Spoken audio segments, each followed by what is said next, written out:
In this video, we'll guide you through the process of generating AI images using Google Gemini. First up, launch your preferred browser on either your Mac or Windows 11 device, and navigate to the Google Gemini website. You can find the link conveniently provided in the description box below. Select or add your Google account. Enter your email ID and password to proceed. Once signed in, you'll notice the search bar located at the bottom of the page.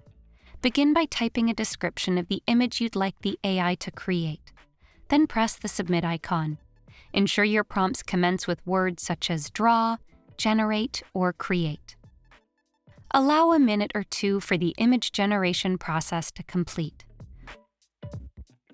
Once the images are generated, take a moment to review them. If you wish to generate more, simply click on Generate More beneath the images.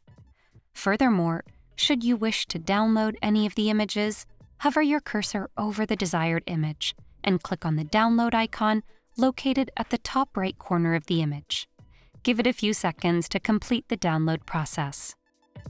Now that you've mastered generating AI images with Google Gemini, why not take your skills to the next level?